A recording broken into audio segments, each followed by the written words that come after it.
Damai sejahtera Allah yang melampaui segala akal, itulah yang memelihara hati dan pikiranmu dalam Kristus Yesus. Amin. Firman Tuhan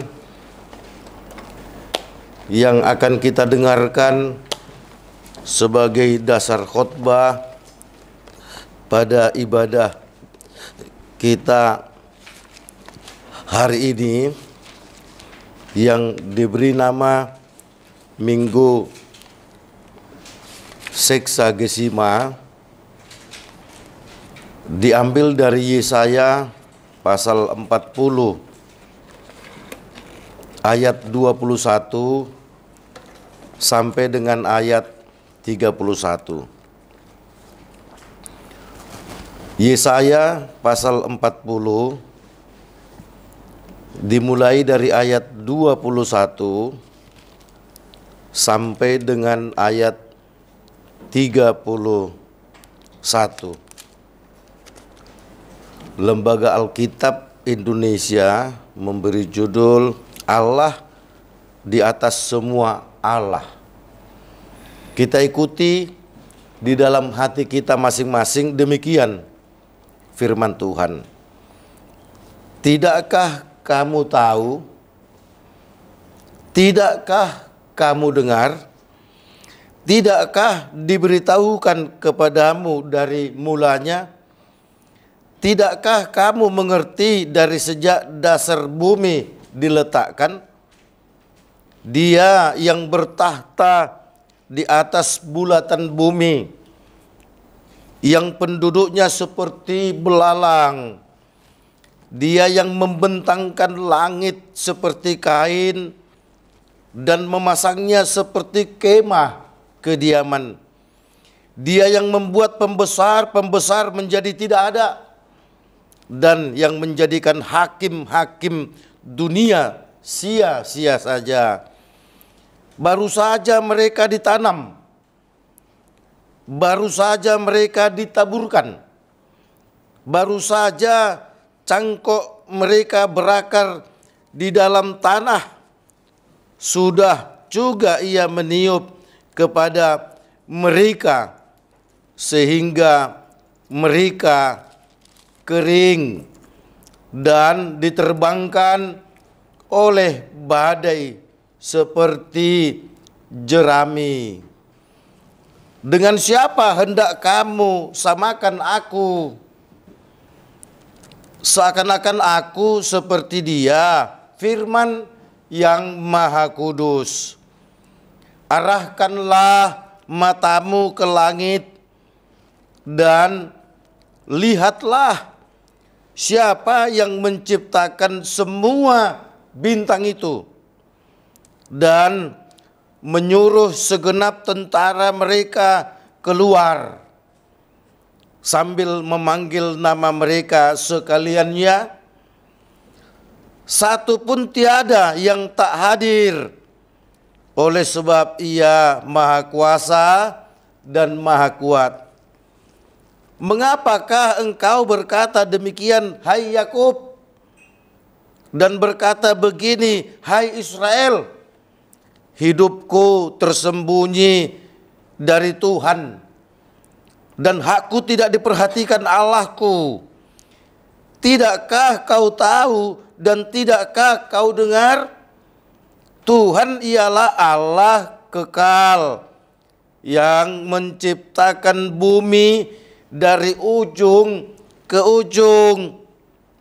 Ia tidak menjadi lelah dan tidak menjadi lesu, tidak terduga pengertiannya. Dia memberi kekuatan kepada yang lelah dan menambah semangat kepada yang tiada berdaya. Orang-orang muda menjadi lelah dan lesu, dan teruna-teruna jatuh tersandung. Tetapi orang-orang yang menanti-nantikan Tuhan mendapatkan kekuatan baru. Mereka seumpama raja wali yang naik terbang dengan kekuatan sayapnya. Mereka berlari dan tidak menjadi lesu. Mereka berjalan dan tidak menjadi lelah. Demikian firman Tuhan. Yesus berkata kepada kita, yang berbahagia itu adalah mereka yang mau mendengarkan firman Tuhan serta melakukan di dalam kehidupan setiap hari. Saudaraku seiman yang dikasihi oleh Tuhan Yesus Kristus, nas kita hari ini memberitakan kepada kita situasi bangsa Israel yang sedang menjalani hukuman dari Tuhan, di mana mereka sedang terbuang di Babel. Saudaraku yang dikasihi oleh Tuhan Yesus, telah berkali-kali, telah berulang-ulang Allah itu mengingatkan bangsa Israel untuk keluar dari jalan yang sesat, untuk keluar dari kegelapan, karena mereka telah jauh menyimpang dari jalan Tuhan. Tuhan Allah telah mengingatkan mereka, memberikan warning bahwa jika mereka tidak mau keluar dari jalan yang jahat, jika mereka tidak mau keluar dari kegelapan, maka Tuhan akan menghukum mereka. Nah, saudaraku yang dikasihi oleh Tuhan Yesus, ketika bangsa Israel pada akhirnya mendapatkan hukuman dari Tuhan, mereka dibuang. Ya, bangsa Israel masih saja mencari-cari sumber kekuatan, sumber pertolongan dari penguasa-penguasa dunia atau dari orang-orang tokoh-tokoh yang dianggap hebat. Saudaraku yang dikasihi oleh Tuhan Yesus, mereka tidak mendapatkan apa-apa. Apa yang mereka inginkan, pertolongan itu tidak mereka dapatkan. Semua sia-sia, saudaraku.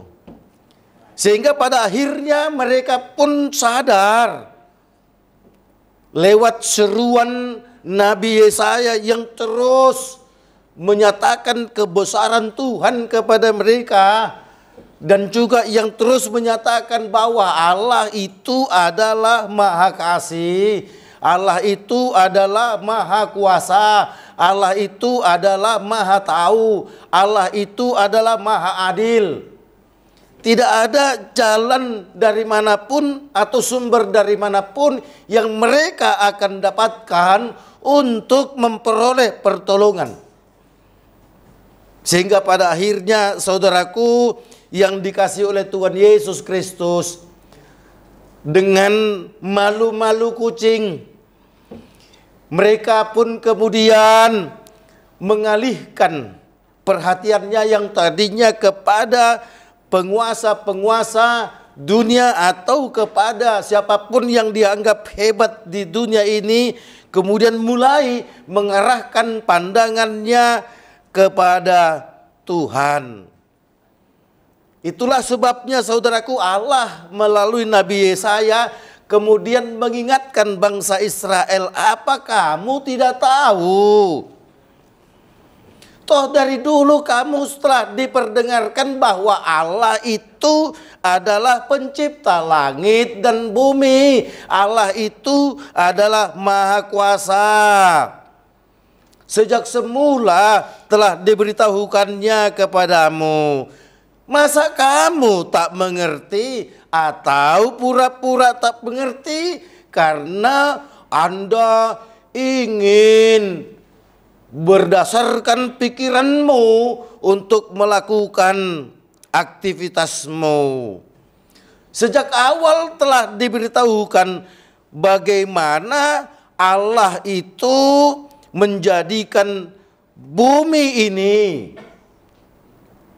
Sejak awal juga telah diberitahukan kepadamu, Allah itu bertahta di atas bulatan bumi yang penduduknya seperti belalang.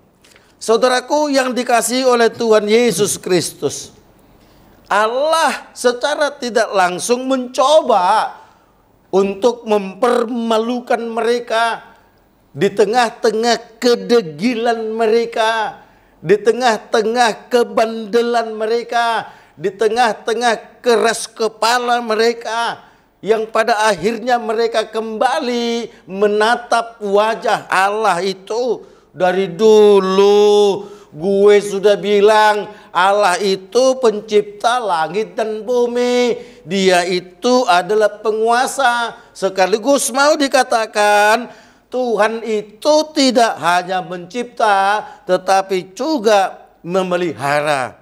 Saudaraku yang dikasihi oleh Tuhan Yesus Kristus, ketika bangsa Israel tadinya mereka tunduk atau secara tidak langsung menyembah bangsa yang besar, sebutlah bangsa Asyur. Toh pada akhirnya yang mereka sembah itu tidak memberikan apa-apa kepada bangsa Israel. Tema Minggu Seksagesima pada hari ini mengatakan Tuhan Allah adalah yang kekal. Tuhan adalah Allah yang kekal. Tuhan yang menciptakan langit dan bumi. Tuhan yang berkuasa atas bulatan bumi itu berkuasa, bertahta tentu termasuk kepada manusia yang hidup di bumi bagaikan belalang itu. Nah saudaraku yang dikasihi oleh Tuhan Yesus, ketika perseorangan ada di antara bangsa Israel yang hebat, yang terkenal, yang kaya raya dan lain sebagainya, maka Allah berkata, seseorang yang hebat, seseorang yang besar itu semua dilakukan oleh Allah, atau Tuhanlah yang membuat pembesar-pembesar. Dan Tuhan juga yang membuat pembesar-pembesar itu menjadi kecil, bahkan menjadi tidak ada. Tuhanlah yang menjadikan hakim-hakim yang dielu-elukan orang dan kemudian menjadi sia-sia. Ketika orang-orang beruang boleh memakai para hakim sehingga tercipta ketidakadilan, hakim itu pun kemudian bisa menjadi sia-sia. Ibarat tanaman baru saja ditanam, baru saja ditaburkan bibitnya, atau baru saja dibuat cangkoknya, baru saja tanaman itu berakar di dalam tanah, maka lewat tiupan angin, lewat tiupan nafas Allah, mereka menjadi kering dan mati. Mereka menjadi kering dan diterbangkan oleh badai seperti jerami. Oleh karenanya, saudaraku yang dikasihi oleh Tuhan Yesus Kristus, ketika tema ini berkata Tuhan adalah Allah yang kekal, kedahsyatan Allah itu, keluarbiasaan Allah itu, kemahahebatan Allah itu yang terlihat sejak penciptaan dunia ini, sesungguhnya dia terus dahsyat, hebat dan luar biasa sampai selama-lamanya, termasuk ketika bangsa Israel itu terbuang. Allah lah yang menghukum bangsa Israel terbuang ke Babel. Tetapi Allah juga yang dapat untuk mengampuni, menolong mereka untuk bebas, untuk merdeka dan kembali ke kampung halaman mereka di Yerusalem. Sehingga dengan demikian, maka nas hari ini mengingatkan bangsa Israel dan kita juga bahwa sesungguhnya Allah itu tidak pendendam. Allah itu adil. Allah itu marah. Tujuannya untuk mengingatkan bangsa Israel agar kembali ke jalan yang benar. Jangan elu-elukan nama Yakub. Engkau berkata, hai Yakub. Engkau berkata, hai Israel, hidupku tersembunyi dari Tuhan. Hakku tidak diperhatikan Allahku. Engkau boleh bersembunyi dari hadapan teman-temanmu. Seorang anak boleh menyembunyikan kejahatannya dari hadapan, dari mata orang tuanya. Atau para pencuri-pencuri itu bisa tidak ketahuan oleh siapapun. Polisi pun bisa mencari-cari penjahat itu tidak ketemu. Hai bangsa Israel, engkau boleh bersembunyi dari siapapun, tetapi dari Tuhan engkau tidak bersembunyi. Hai para penjahat, hai para pencuri, hai para pembunuh, yang engkau tertawa-tawa sekarang karena merasa kejahatanmu tidak diketahui oleh siapapun termasuk pencuri. Ketahuilah Tuhan Allah melihatmu, Tuhan Allah mengetahuimu. Oleh karenanya tidak ada kata lain selain kita, engkau meminta ampun, mengaku dosa kepada Allah, maka Allah akan merentangkan tangannya dan kemudian menyambut kita. Saudaraku yang dikasihi oleh Tuhan Yesus Kristus, mau seberapa hebat pun orang, suatu ketika kehebatannya secara perlahan pasti akan punah. Orang akan menjadi lelah, akan menjadi lesu, karena hanya Allah saja yang kekal. Ia berkuasa menciptakan bumi dari ujung ke ujung. Saudaraku yang dikasihi oleh Tuhan Yesus Kristus, kita tidak boleh mengandalkan pikiran kita sendiri. Nah saudaraku yang dikasihi oleh Tuhan Yesus Kristus, sejak awal sesungguhnya Allah sudah mengatakan bahwa Dia berkuasa atas bulatan bumi. Secara tidak langsung Allah itu sudah berkata bahwa bumi itu bulat. Tetapi masih ada orang yang kemudian beratus tahun kemudian, beribu tahun kemudian, atau berjuta tahun kemudian yang berani mengatakan bahwa dataran bumi ini sesungguhnya panjang, datar, ada ujung satu dan ada ujung yang kedua. Secara tidak langsung juga Allah pun mengatakan bahwa bumi yang bulat ini, atas kebulatannya itu pun dia berputar-putar.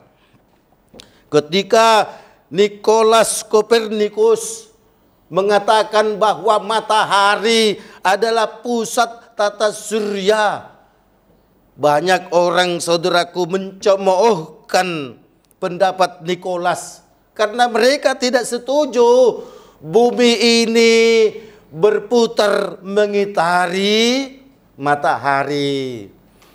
Ketika Christopher Columbus mengatakan bahwa bumi ini bulat, pun banyak orang yang mencemooh.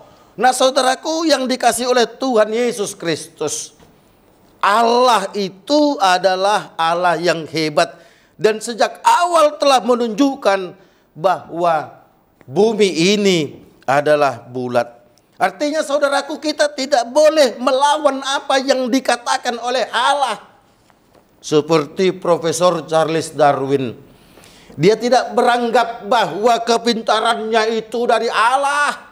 Seakan-akan kepintarannya itu adalah segala-galanya bagi dia. Sehingga dia menciptakan teori evolusi. Manusia itu berasal dari kera. Apalagi kemudian ditemukan fosil yang bernama Pithecanthropus erectus yang mirip dengan monyet. Lama-lama berjuta tahun kemudian ada perubahan. Bulunya habis, ekornya habis, kemudian ada kaki dan tangan dua. Nah saudaraku yang dikasih oleh Tuhan Yesus, bangsa Israel bercoba untuk berdiri di atas pikiran mereka dan mengenyahkan Tuhan.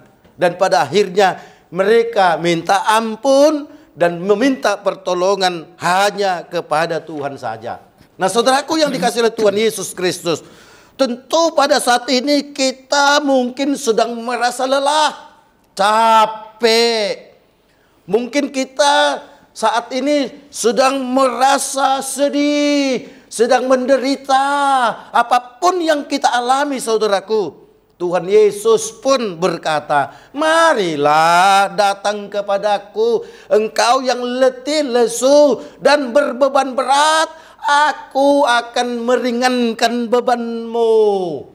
Tapi saudaraku, ada banyak orang tak mau peduli. Ketika dia kesulitan ekonomi, maka dia membuka lapaknya pada hari Minggu di pasar Senen dan berharap bahwa dagangannya akan laku karena rame ibu-ibu yang datang ke pasar Senen. Tuhan itu maha kuasa. Ibarat tanaman tadi, bibitnya ditabur, tapi sebentar bisa mati saudaraku. Pernahkah engkau ibu-ibu pedagang di lapak, engkau berdiri di depan lapakmu mulai pagi sampai siang bahkan sore, tak satu pun yang mampir ke lapakmu? Bukan berarti jualanmu tidak bagus, bukan berarti jualanmu itu palsu, tetapi Tuhan membutakan mata setiap orang yang lewat dari lapakmu dan tidak melihat lapakmu. Tuhan punya kuasa, oleh karenanya bukan membuka lapak kau pada hari Minggu, tetapi pergilah kepada Tuhan, sembahlah Dia, beribadahlah di gereja, supaya dengan demikian pada akhirnya tak seorang pun yang bisa mengelakkan kuasa Tuhan. Tuhan adalah Allah yang kekal. Kekekalannya pun sudah diperlihatkan oleh Allah kepada kita semua lewat kelahiran Yesus yang kita rayakan kurang lebih 2 bulan yang lalu. Yesus yang lahir itu sekaligus menunjukkan rencana Allah bahwa manusia itu akan dibuat hidup selama-lamanya. Dengan kelahiran Yesus yang kita pestakan 2 bulan yang lalu, sekaligus juga mengingatkan kita bahwa Tuhan itu tidak hanya kekal, tetapi kasih-Nya juga kekal, kemahakuasaannya juga kekal, kemaha pengampunannya juga kekal, kemaha adilannya juga kekal, kemaha benarannya juga kekal, kemaha tahuannya juga kekal. Oleh karena yuk kita kembali berjalan di jalan yang diinginkan oleh Tuhan Yesus. Amin. Ya Allah Bapa kami yang di surga, puji syukur kami ucapkan kepadamu atas kasih dan anugerah-Mu yang kami rasakan pada kesempatan ini. Engkau begitu baik Tuhan, sehingga Engkau tidak biarkan kami berjalan di jalan yang sesat, berjalan di jalan yang tidak benar. Engkau mengingatkan kami bahwa Engkau telah memanggil kami, Engkau telah memperlihatkan sejak awal bahwa Engkaulah jalan yang benar. Bahkan Tuhan Yesus pun telah berkata bahwa Ialah jalan kebenaran dan hidup. Tuhan yang di surga, ajari kami, teguhkan iman kami untuk tetap berserah dan bergantung kepadamu saja. Supaya dengan demikian Tuhan, maka kami akan memperoleh kehidupan itu.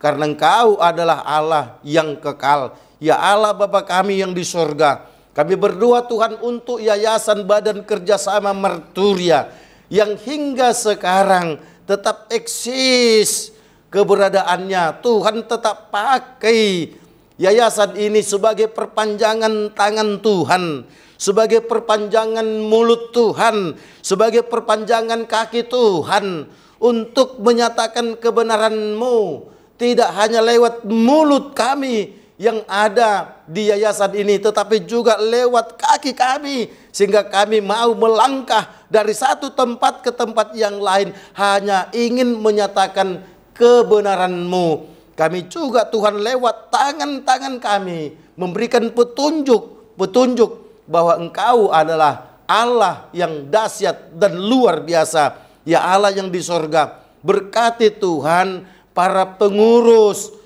yayasan ini, biarlah Tuhan mereka boleh terus mengendalikan jalannya Yayasan Badan Kerjasama Marturia ini, supaya dengan demikian semakin Tuhan berikan waktu yang panjang kepada yayasan ini, maka yayasan ini juga akan semakin Tuhan pakai untuk memberitakan kabar sukacita yang dari Yesus itu.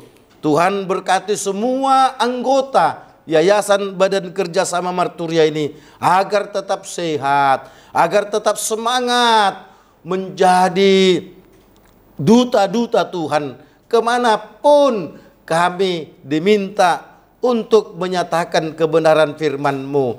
Ya Allah Bapa kami yang di surga, kami serahkan Tuhan kepadamu. Dalam waktu kurang lebih 10 hari lagi kami akan melaksanakan pesta demokrasi, pesta rakyat Indonesia, di mana kami akan melaksanakan pemilihan umum.